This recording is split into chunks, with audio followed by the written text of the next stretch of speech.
eh, gini. Manusia itu kan sebenarnya itu sampai ditulis oleh Paulus ya.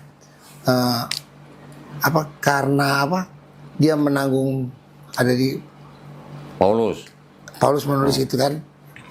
Orang yang mati di atas kayu salib adalah terkutuk. Itu terkutuklah dia. Jadi Yesus dianggap menanggung kutuk. Karena dia menanggung kutuk. Jadi kutuk yang sebenarnya untuk manusia, Yesus yang tanggung dia. Saya ulang pertanyaan saya, Pak. Jadi Yesus mati di atas kayu salib itu keinginan siapa? Kalau Bapak tadi bilang rencana Allah.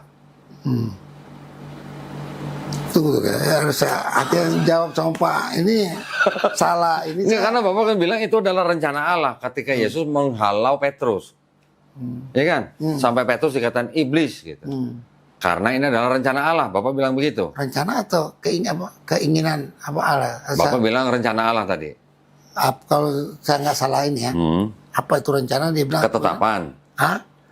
Terserah mau rencana, mau keinginan, mau ketetapan. Ketetapan. Berarti bahwa dia harus begitu. Berarti Yesus mati di atas kayu salib itu keinginan siapa? Ya keinginan Allah ya, supaya dia harus keinginan Allah. Bapak berarti. Bapak melalui Yesus. Berarti yang bunuh diri di atas kayu salib itu Bapak atau Yesus? Bapak melalui Yesus berarti. Bapak melalui Yesus. Tapi bukan ilahinya yang mati kan? Iya, saya nggak nanya itu, Pak. Jadi kalau saya nggak nanya. Nah, nanti ketika keinginan Allah, berarti boleh nggak saya analogikan begini? Bapak sebagai manusia, saya sebagai Tuhan. Atau nggak contoh beginilah. Anggaplah saya punya toko permen. Bapak sebagai orang datang ke toko permen saya, Bapak nyolong permen saya. Contoh nih, Pak ya. Bapak makan nih. Besokannya Bapak datang ke tempat saya. Pak Dondi, mohon maaf kemarin saya nyolong permen, saya makan nggak bayar. Saya minta tolong diampuni gitu. Gitu Pak. Saya sebagai pemilik toko permen saya bilang, boleh saya ampuni Bapak dengan cara Bapak harus bunuh dulu anak saya. Bisa nggak saya analogikan begitu? Ya entah anak ini mau kiasan, mau literal, monggo gitu. Tapi Bapak harus membunuh seseorang supaya Bapak saya ampuni. Gitu. Tunggu, itu lain lagi ya.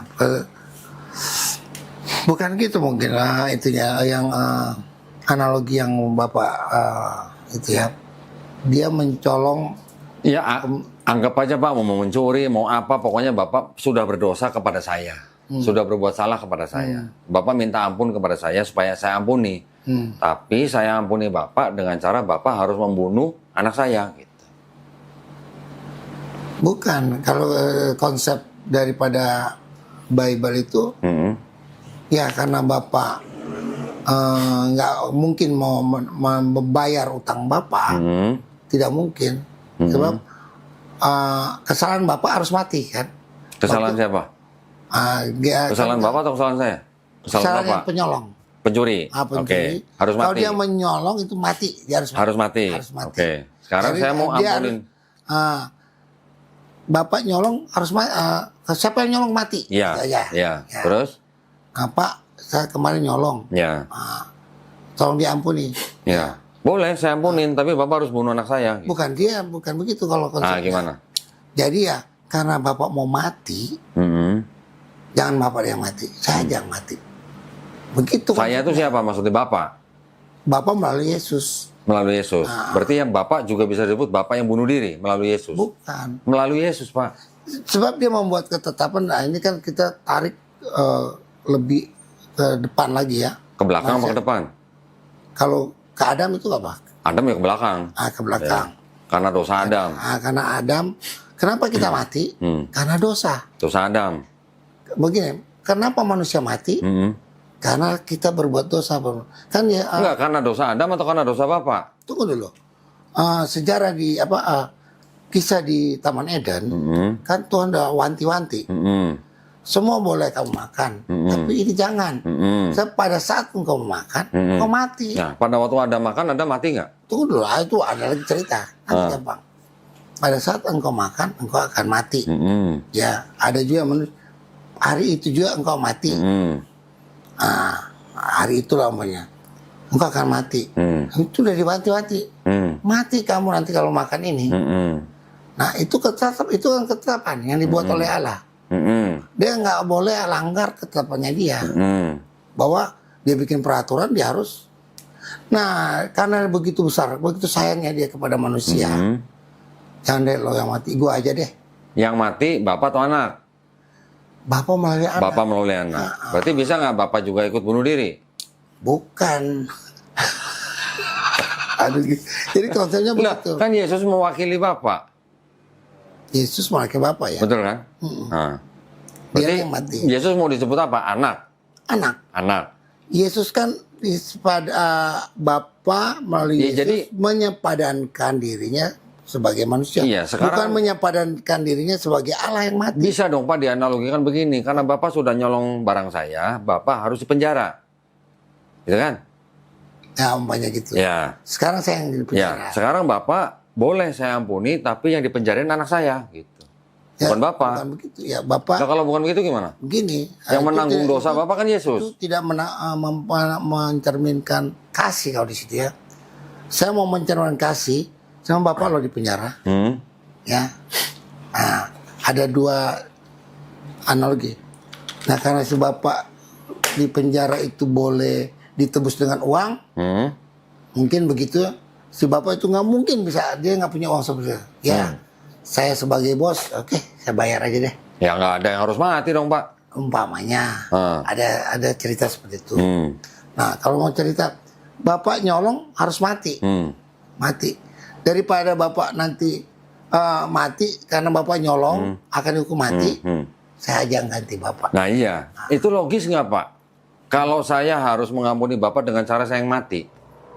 Nah itu yang itulah yang dibilang kasih Allah ya. Iya logis nggak? Logis nggak begitu? Ya dibilang di Yohanes 3 kan. Yohanes 13. Karena begitu besar kasih. Iya, logis nggak? Pertanyaan saya. Kenapa saya harus mengampuni Bapak dengan cara saya mati? Gitu. Kan yang mati kan bukan ilahi.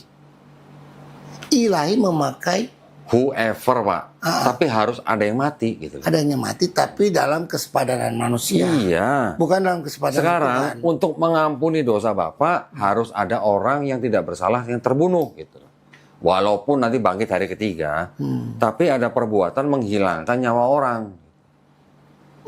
Jadi gini, sekarang gini aja deh.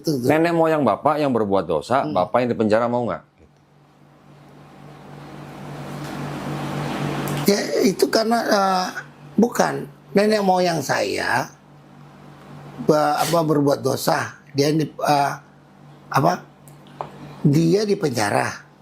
Enggak, nenek moyang Bapak yang berbuat dosa, ini urusannya Bapak yang harus dipenjara, mau nggak? Bukan gitu. Enggak, itu bisa saya pakai begitu. Tapi bukan begitu. Gimana? Nenek moyang saya yang berbuat dosa, dia yang dipenjara. Enggak dong, Adam nggak dipenjara. Adam udah berbuat dosa. Kenapa sekarang harus Yesus yang menebus dosa Bapak? Dengar dulu, Adam dia diusir dari Taman Eden. Oke, tapi hari itu kan dia nggak mati. Nanti Bapak bilang rohaninya. Oke, tapi kenapa dosa Adam yang sudah dihukum dengan keluar dari Taman Eden, kenapa Bapaknya juga ikut dosa? Bukan keluar ya, dia mati, harus mati. Iya. Bukan dia diusir saja dari Taman Eden. Iya, dia harus mati. Dia matinya kan 900 tahun kemudian, Pak. Mati secara rohani kan maksudnya kan. Tuhan menciptakan manusia bukan untuk mati. Itu aja dulu. Untuk apa? Untuk hidup. Terus? Tapi karena dia berbuat dosa, mati dia. Itu. Terus?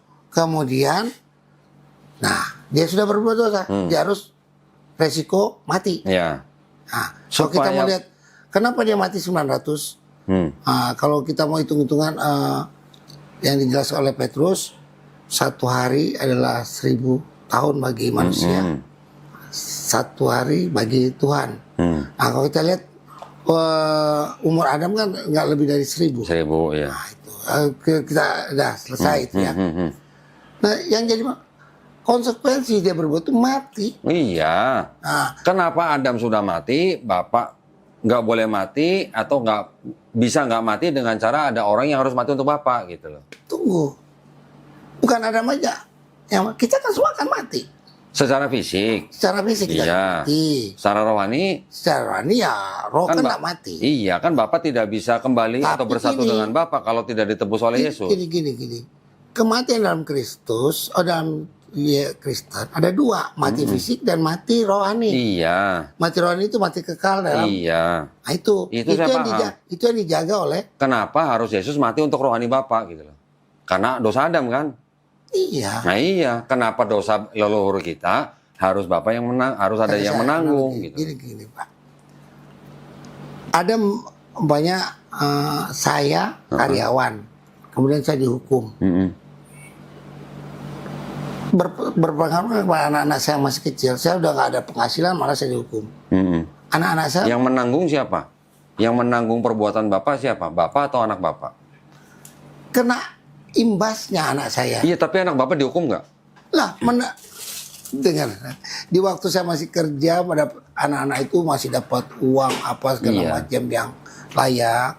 Enggak, anak-anak Bapak menanggung perbuatan Bapak nggak? Kan mereka tidak dapat uang karena Bapak dihukum. Iya, dia tidak menanggung perbuatan saya. Iya. Nah, kenapa dia kena imbas. Iya. Kenapa Yesus harus menanggung perbuatan Adam untuk Bapak gitu maksudnya?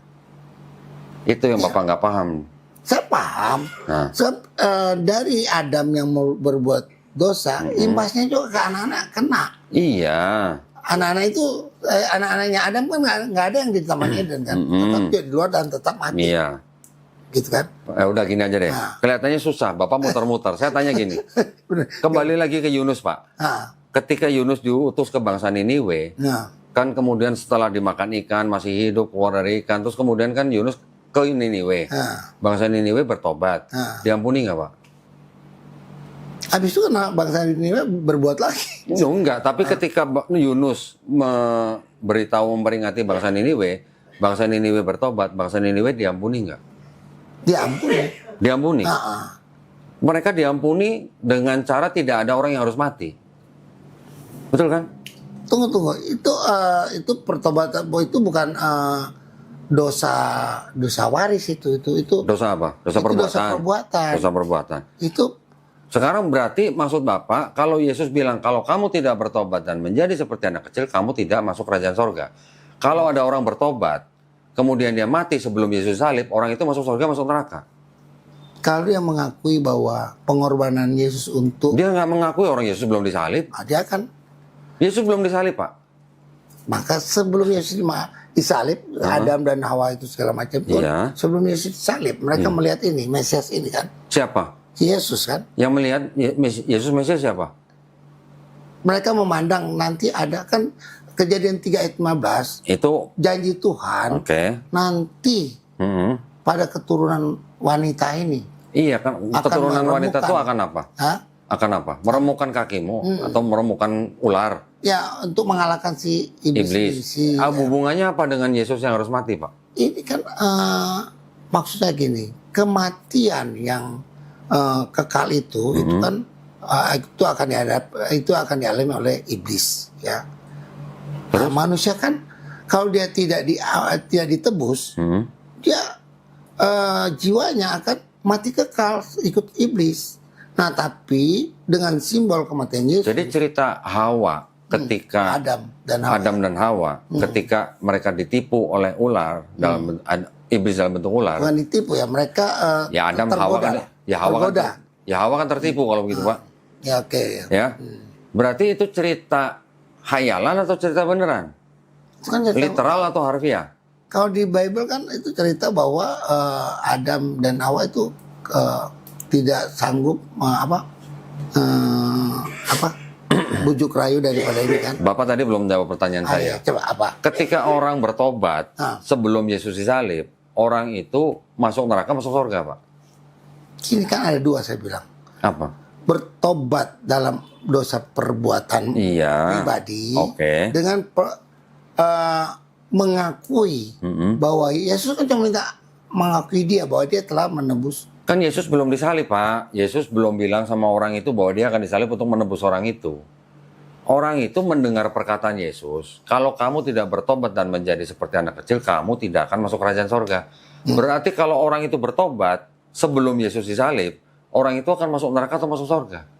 Gini, ini dalam konteks dosa awal itu akan Nah, pertanyaan saya, orang itu yang bertobat mengikuti ajaran Yesus akan masuk surga atau akan masuk neraka? masuk Itu aja. surga lah. Itu saya sudah berbicara dosa perbuatan kan. Orang itu masuk surga. Masuk surga dia. Yesus belum disalib nih, Pak. Iya, Iya. gini. Yesus mau disalib belum disalib. Yang dari sana dari Adam melihat ke sini, yang dari sini sudah melihat, yang kita melihat ke belakang, ya maksudnya kita percaya dengan Yesus menebus, ya menebus dosa awal. Kemudian, Gini Pak, Bapak tidak memahami pertanyaan saya berarti. Ada orang mengikuti perintah Yesus. Kalau kamu tidak bertobat, kamu tidak masuk kerajaan sorga. Terus orang itu mengikuti perintah Yesus sebelum Yesus disalib. Orang itu masuk surga, masuk neraka. gini, dia bertobat dalam arti Yesus sudah menjelaskan bahwa Enggak. Yesus kan bilang, Matius 18:3, kalau kamu tidak bertobat dan menjadi seperti anak kecil ini, kamu tidak akan masuk kerajaan surga. betul. Orang itu dengar, orang itu ngikutin, dia bertobat sebelum Yesus disalib. Apalagi ya. Jadi Yesus menceritakan masalah salib ini, masalah salib ini menceritakan dosa awal akan dia hapus. Iya, pertanyaan saya, orang itu yang bertobat masuk neraka, masuk surga. Apalagi, gini. Ya masuk mana? Masuk mana? Tunggu dulu. Di waktu Yesus hapus dosa semua manusia, asal percaya orang, semua dosa awal hilang. Orang itu tidak tahu bahwa Yesus akan disalib, Pak. Dengar dulu. Dia mau tahu nggak tahu, pokoknya Yesus datang untuk menebus dosa awal. Terus, tapi sebelum Yesus disalib ada orang bertobat. Lebih bagus lagi. Nah iya, berarti orang itu masuk surga, masuk neraka. Dengan dosa awal hapus. Hmm. Tidak tahu kemungkinan kita berbuat lagi dosa-dosa. Tapi itu sudah dihitung dosa pribadi. Iya. Itu apalagi Yesus kan bilang, Matius 16 ayat 27, Wahyu 2 ayat 23, aku akan membalas upahku sesuai dengan perbuatan masing-masing. Iya. Itu berbicara dosa. Perbuatan masing-masing. Dosa awal sudah selesai. Dosa awal untuk seluruh manusia, mau siapapun dia, melalui kayu salib. Orang yang sudah bertobat sebelum Yesus disalib itu tidak tahu kalau Yesus mau disalib. Dia tidak percaya Yesus itu Tuhan dan Juru Selamat. Dia bertobat karena dengerin kata Yesus. Kalau kamu tidak bertobat, kamu tidak masuk kerajaan surga. Dia bertobat. Yesus belum disalib. Pertanyaan saya, orang itu masuk neraka, masuk surga? Dia sudah bertobat, berarti dia sudah bertobat. Pertanyaan saya, perbuatan dirinya kan? Bapak jawab aja, orang itu bakal masuk surga, masuk neraka? Masuk surga. Nah, berarti kan nggak perlu Yesus disalib. Sebab karya aduh ini. Ini pertanyaan bagus. Gini, Pak. Saya tambahin satu lagi. Saya tambahin satu lagi. Yesaya 1 ayat 16 sampai 18. Itu judulnya bertobat lebih baik daripada mempersembahkan hewan korban. Sekarang kita lihat, Pak. Yesaya 1 ayat 16 sampai 18. Konteksnya atau topiknya bertobat lebih baik daripada mempersembahkan hewan kurban. Basuhlah, jauhkanlah perbuatan-perbuatan jahatmu dari depan mataku, mata Tuhan. Berhentilah berbuat jahat, belajarlah berbuat baik, kendalikan orang kejam, belalah hak anak-anak yatim, perjuangkan perkara janda-janda. Baiklah, mari kita berperkara. Firman Tuhan, tulisannya, Pak. Jikalau dosamu merah seperti kirmisi, akan menjadi putih seperti apa, Pak? Seperti kapas. Salju. Salju apa kapas ya? Jikalau dosamu merah seperti kirmisi, akan menjadi putih seperti salju. Jikalau dosamu merah seperti kain kesumba, akan menjadi putih seperti bulu domba. Ayatnya begitu, Pak, jelas. Betul. Dikatakan firman Tuhan. Iya. Kalau begitu, harus ada orang yang mati di atas kayu salib nggak supaya orang itu selamat? Gini, itu berbicara masalah. Kalau Bapak buka Ulangan 34 ayat 7, Terus? Bapak menanggung, anak menanggung dosa Bapak loh. Konteksnya apa, Pak? Ayo. Ya konteksnya. Ayo kita baca tentang, konteksnya. Ayo kita baca tentang dosa itu kan. Ulangan 34. 34 ayat 7 coba Pak lihat. Oke, kita baca konteksnya, Pak. Salah Bapak. Musa berumur 120 tahun ketika ia mati, matanya belum kabur dan kekuatannya belum hilang. Kejadian Keluaran Imamat, kejadian Keluaran kalau salah. Keluaran berapa? 34 kalau salah. Keluaran 34 kalau nggak salah. Keluaran 34 ayat 37. Ayat 7. Kalau nggak salah ya.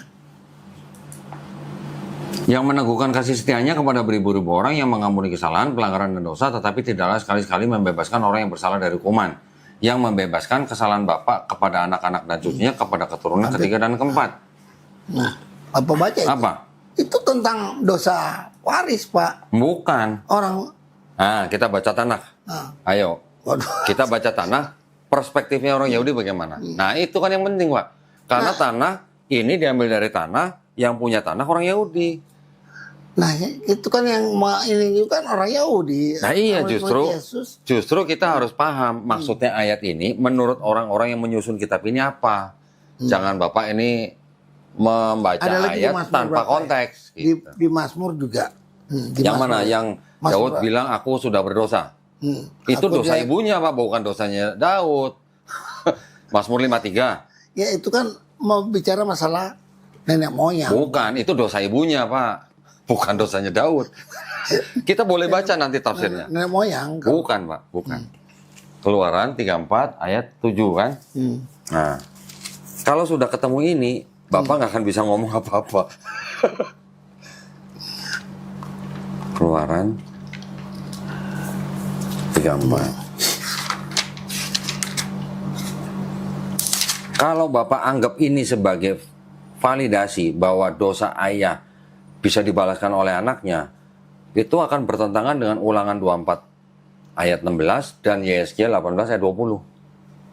Gitu, Pak. Nah, ada lagi berapa ayat, tapi saya ingat cuma itu. Ya. Ada di Mazmur juga kalau salah dengan. Kalau Mazmur saya udah tahu tuh, Pak. Saya udah pelajarin itu. Preserver of kindness of thousands, for thousands of generation, forgiver of iniquity, willful sin and error, and who cleanses but does not cleanse completely, recalling the iniquity of parents upon children and grandchildren to the third and fourth generation. Kita baca Pak tafsirnya nih, ayat 7. Rabbi Yohanan said, were it not written in the scripture, it would be impossible for us to say it. This passage teaches that God wrapped himself in a tallis like one leading the congregation in prayer and showed Moses in the order of prayer. He said, whenever Israel sins, let them perform before me this order of prayer, and I shall forgive them. Ros Hasanah 17b. Itu kan? Sebelum dosa yang sebelumnya. Iya, tapi kan tinggal minta ampun. Tinggal minta ampun diampunin, Pak. Itu Pak, bicara masalah dosa perorangan. Nah, Kan dia bisa, sekarang kalau Bapak memahaminya seperti itu, Ulangan 24 ayat 16 gimana bicaranya? Ulangan. Seorang anak tidak bisa menanggung kesalahan ayahnya. Seorang ayah tidak bisa menanggung kesalahan anaknya. Yang berdosa itu yang mati. Ya Pak, itu kan urut-urutan tanak itu kan. Urut-urutannya 5 kan kejadian Keluaran. Iya. Kalau di Ulangan kan sudah sudah berbicara masalah yang kesini. Keluar dari Mesir. Terus? Nah itu sudah membicarakan. Kalau gitu yang Ulangan yang istilahnya apa ya? Menganulir Keluaran atau Keluaran menganulir Ulangan? Kalau Bapak mau bicara kronologi. Ya kronologi ini dia berbicara masalah nenek moyang ini. Nenek moyang mana? Yang tadi kan sampai 4 keturunan. Iya. Nenek moyang. Kan, nenek moyangnya. Berarti kalau arti Adam ini bicara masalah. Nggak sampai Adam, Pak. Ini nggak bicara Adam. Bukan bicara masalah Abraham. Ini kan cuma 3-4 generasi. Zaman Musa 3-4 generasi belum sampai Adam, Pak. Itu kan menceritakan tentang sebelumnya itu kan. Iya, tapi bukan tentang Adam. Ini adalah 3-4 generasi dari zaman Musa. Sampai berapa sih? Ya paling baru sampai Lewi. Kita lihat aja. Lewi ke Musa berapa generasi? Nih, di sini ada. Sorry. Nih Yusuf, Musa. Ini Musa. Ini Lewi. Ini dari Amram dan Yochebed. Ini ke Kohat. Kohat ini suku Lewi. 1, 2, 3. Baru 3 generasi nih. Paling baru sampai Lewi. Bukan itu Masih maksudnya. jauh Pak ke Adamnya. Gitu. Nah, Dosa sebelumnya kan tuh menceritakan enggak, gini dong Pak. dosa itu kan Enggak, mulai terjadi di waktu Enggak, Adam. gini dong. Ketika Tuhan menyuruh Musa untuk memerintahkan bangsa Israel membasmi bangsa Amalek, itu kan ada latar belakangnya Pak. Ya kan? Kenapa? Karena bangsa Amalek dulu pernah menzolimi bangsa Israel 400 tahun yang lalu. Ketika Tuhan memerintahkan Musa untuk menghabisi bangsa Amalek, semua yang bernafas harus dibunuh, kecuali perempuan-perempuan yang belum pernah bersetubuh dengan laki-laki. Itu konteksnya adalah Amalek dulu pernah menzolimi bangsa Israel. Sama juga dengan seperti ini, gitu loh. Jadi Amalek kenapa diperintahkan oleh Tuhan untuk dibasmi? Apakah Tuhan ini, katanya kan Tuhan Maha Kasih. Masa Tuhan malah menyuruh membunuh semua orang, termasuk keledai, unta, gitu. Kalau dibaca tanpa konteks, Pak, kelihatan sekali Tuhan di dalam Perjanjian Lama itu Tuhan yang sangat kejam. Karena memerintahkan Musa untuk menghabisi satu bangsa. Gitu loh. Tapi kan kita harus tahu konteksnya. Kenapa? Ada alasan apa Tuhan menyuruh Musa dan bangsa Israel membasmi Amalek? Kalau saya pakai 1 Samuel 15:3, saya akan bilang atau orang yang mendengar ayat itu tanpa tahu konteks bahkan bakal berpikir bahwa Tuhan di Perjanjian Lama itu sangat-sangat kejam, memerintahkan untuk membasmi satu bangsa. Konteksnya ini juga demikian, Pak, gitu loh. Jadi ada pembalasan, ada konteksnya. Bapak jangan memakai konteks ini dengan cara ini karena ada Adam yang berdosa yang menanggung Yesus, gitu. Itu bukan di luar konteks, Pak, itu. Coba Bapak jelaskan ke saya, kenapa Tuhan menyuruh Musa dan bangsa Israel membasmi bangsa Amalek? Ya itu ya. Nah, ada konteksnya. Begitu juga ini. Kalau disebutkan 3-4 generasi, ya sama dengan Amalek. Amalek ke Musa 400 tahun, yaitu paling 1, 2, 3, 4 generasi. Gitu, Pak. Tidak ada urusan dengan Adam yang telah berbuat salah di Taman Eden. Karena kalau Bapak mengambil konteks itu ke dalam ayat ini, Bapak akan bertabrakan dengan Ulangan 24 ayat 16. Sama Yesaya 18, 20, 21. Nah, mudah-mudahan cukup jelas, Pak ya. Terus kemudian, di dalam seluruh Perjanjian Lama, di seluruh tanah ini, Pak, Bilangan 23, 19. Allah bukanlah manusia. Allah bukanlah anak manusia. Bagaimana ceritanya, Pak? Di Perjanjian Baru tiba-tiba jadi manusia. Coba Bapak bisa jawab nggak? Ya itu benar apa yang dia bilang. Allah bukan manusia, benar. Hosea 11:9 juga mengatakan begitu. 1 Raja-Raja 8:27 mengatakan langit daripada yang mengatasi segala langit tidak dapat memuat engkau, memuat Tuhan maksudnya. Apalagi di dalam bait suci. Berarti kan ada konsep bahwa orang Yahudi percaya Tuhan itu maha besar. Ya, tidak bisa dimuat dalam langit yang mengatasi segala langit. Artinya ada banyak langit. Gitu. Di dalam Islam kita juga mempercayai bahwa ada 7 langit, Pak. Besarnya ini semuanya digambarkan dengan cincin yang dibuang di padang pasir. Tuhan di dalam Islam atau Allah di dalam Islam juga lam yalid walam yulat, tidak diperanakan dan tidak memperanakan. Artinya bukan anak manusia, bukan manusia. Bagaimana ceritanya? Tuhan yang bukan manusia, Tuhan yang bukan anak manusia, tiba-tiba bisa jadi Yesus di Perjanjian Baru.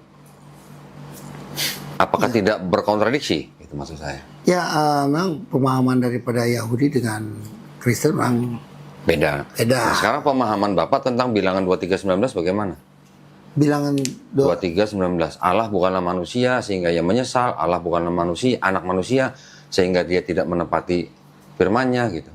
Pemahaman Bapak bagaimana? Ya benar, Allah bukan manusia. Nah, kenapa tiba-tiba bisa jadi Yesus, Pak? Allah memakai rupa. Jadi bukan Allah itu menjadi yang tadi saya bilang, kalau menjadi kita pakai kata menjadi, ya nasi jadi bubur ya nasinya hilang. Tulisannya firman menjelma jadi manusia, Pak. Itu yang memang. Tapi kan ada beberapa ini ayat menjelaskan bahwa seperti perkataan Petrus, Pak. Ya, iya, bahwa, seluruh Perjanjian Baru yang saya maksud adalah dari Matius sampai Wahyu, Pak. Di dalam Matius sampai Wahyu ini konsepnya Tuhan bisa jadi manusia. Itu bertentangan dengan Bilangan 23:19, Hosea 11:9, Maliaki 3 ayat 6. Tuhan tidak akan berubah. Ya, jadi gini. Ya, menjadi manusia maksudnya itu ada penjelasannya. Dalam arti bukan yang transenden ini hilang. Enggak, saya nggak bilang hilang. Saya nggak bilang bapaknya hilang jadi manusia. Oh, Bukan, iya. bukan. Saya paham, Pak. Pemahaman Kristen saya paham. Menjelma jadi manusia artinya ada firman yang jadi manusia. Jadi Yesus gitu. Ya, sang firman ya. Sang firman atau hologos yang Bapak bilang. Hologos, ya. Bagaimana ceritanya? Allah yang bukan manusia, Allah bukan anak manusia, bisa jadi manusia gitu loh, Pak.